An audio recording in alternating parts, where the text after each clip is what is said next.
Pakistan says preparing to host talks between the U.S. and Iran. As President Trump says, the terror regime does not have another option, as the Pentagon is reportedly preparing to put troops perhaps on the ground in a few weeks. Retired Navy Captain, former Pentagon official Brent Sadler joins us now.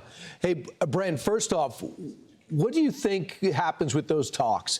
We're not going to talk directly. There's going to be intermediary. Turkey and Pakistan and Egypt are going to be there represented.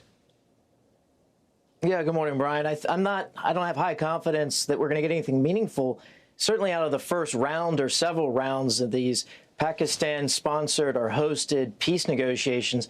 But it does provide some insight as to what the Iranians are willing to give and what the Iranians, I guess, sentiments are. Maybe some insight also on how their government's fracturing. But there's, quite frankly, the United States is in a very strong position. There's nothing that should be given in order to get them to agree to end the hostilities. Evidently, their president, Presidian, is fighting with the head of the IRGC on next steps. It looks like the ones that are left don't agree on how to go forward. We know there's a huge disconnect between what they're saying about the Gulf states and what they're doing to the Gulf states, and that's hitting them pretty consistently. No, and this is the type of action that we should be seeing and want to see and encourage. And as the government there starts to splinter and perhaps a form of it that we could live with, that's the one we should be talking with.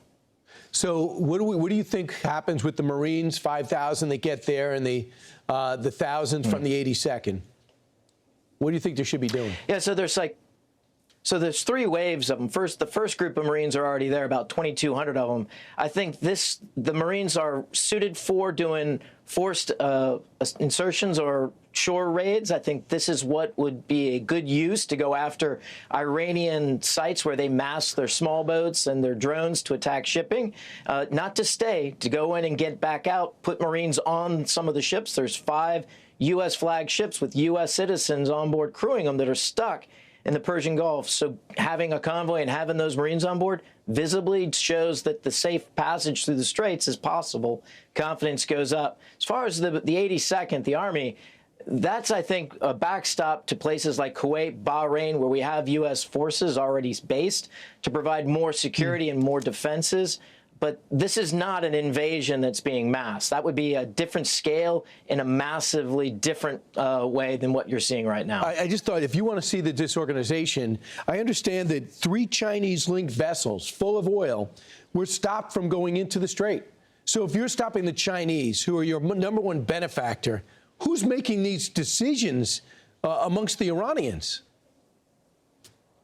It's a good question. I mean, the art and the business of shipping is not exactly transparent.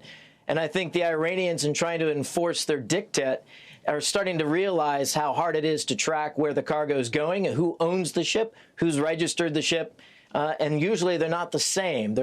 Each one of those things is different. Right. Perhaps it's confusion. Perhaps it's intentional message to Beijing.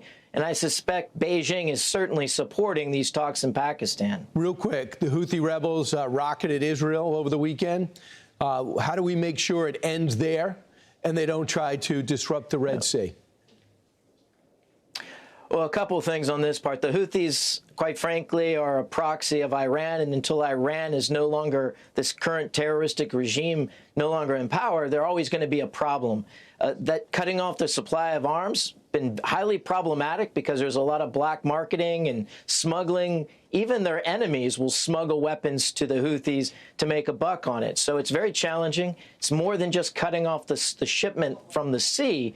But certainly going after the Houthis, if they do attack shipping aggressively in a very grand way, would probably be called for, much like what President Trump did before this current kind of lull in the hostilities from the Houthis. Yeah, people forget the signal chat is what everyone focused on, but the operation that took out the Houthis and neutralized them is really the story that the Biden administration didn't seem to make a priority.